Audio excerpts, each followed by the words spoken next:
എല്ലാവർക്കും നമസ്കാരം. എല്ലാവരും സുഖമായിരിക്കുന്നു എന്ന് വിശ്വസിക്കുന്നു. ഇന്ന് നമ്മൾ ഉണ്ടാക്കാൻ പോകുന്നത് ഇഡ്ഡലിയോടൊപ്പം കഴിക്കാൻ ഇഡ്ഡലിപ്പൊടിയാണ്. ഇഡ്ഡലിപ്പൊടി ഉണ്ടാക്കാൻ ആവശ്യമായ ചേരുവകൾ ആദ്യം നമുക്ക് റോസ്റ്റ് ചെയ്യാം. അതിനായി ഒരു പാൻ ഗ്യാസിൽ വെച്ച് 1 കപ്പ് ഉഴുന്ന് പരിപ്പിട്ട് ലോ ഫ്ലെയിമിൽ റോസ്റ്റ് ചെയ്യുക. ഉഴുന്നിൻ്റെ നിറം മാറാൻ തുടങ്ങുമ്പോൾ ഒരെണ്ണം എടുത്ത് കടിച്ചു നോക്കിയാൽ ക്രിസ്പിയായി ചവയ്ക്കാൻ പറ്റും. അതാണ് റോസ്റ്റ് ആയതിൻ്റെ പരുവം. അതുപോലെ ഇടപെടാതെ ഇളക്കി വേണം റോസ്റ്റ് ചെയ്യാൻ, അല്ലെങ്കിൽ ഒരുപോലെ റോസ്റ്റാകുകയില്ല. റോസ്റ്റ് ചെയ്യുന്ന ഒന്നും തന്നെ കരിഞ്ഞു പോകാതെ പ്രത്യേകം ശ്രദ്ധിക്കണം. റോസ്റ്റായ ഉഴുന്ന് മാറ്റിയ ശേഷം 1/2 കപ്പ് കടലപ്പരിപ്പിട്ട് റോസ്റ്റ് ചെയ്യുക. അതിൻ്റെ നിറം മാറുമ്പോൾ ഒരെണ്ണം എടുത്ത് കടിച്ചു നോക്കണം. ക്രിസ്പി ആയെങ്കിൽ എടുത്തു മാറ്റുക. പിന്നെ 2 ടേബിൾ സ്പൂൺ വെളുത്ത എള്ളയിട്ട് റോസ്റ്റ് ചെയ്യുക.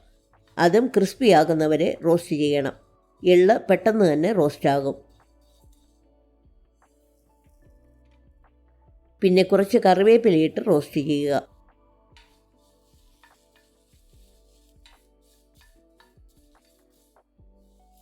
അത് മാറ്റിയിട്ട് 10 ഉണക്കമുളകിട്ട് നന്നായിട്ട് ചൂടാകുമ്പോൾ എടുത്തു മാറ്റുക.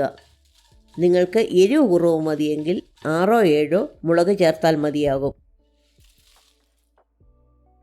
റോസ്റ്റ് ചെയ്ത ചേരുവകൾ നന്നായിട്ട് തണുക്കുമ്പോൾ വെള്ളം നനവില്ലാത്ത ഒരു മിക്സിയുടെ ജാറിലിട്ട് 1/2 ടീസ്പൂൺ കായപ്പൊടിയും 1/2 ടീസ്പൂൺ ഉപ്പും ചേർത്ത് പൊടിക്കുക. പൊടിച്ചു കഴിഞ്ഞിട്ട് ഉപ്പ് ചെക്ക് ചെയ്യുക. കുറവുണ്ടെങ്കിൽ അല്പം കൂടി ചേർക്കണം.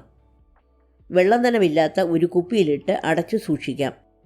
ഓരോ തവണ എടുക്കുമ്പോഴും അല്പം നല്ലെണ്ണയോ വെളിച്ചെണ്ണയോ ചേർത്ത് ചാലിച്ചിട്ട് ഇഡ്ഡലിയോടൊപ്പം കഴിക്കാവുന്നതാണ്. ഈ റെസിപ്പി എല്ലാവർക്കും ഇഷ്ടപ്പെട്ടെന്ന് വിശ്വസിക്കുന്നു.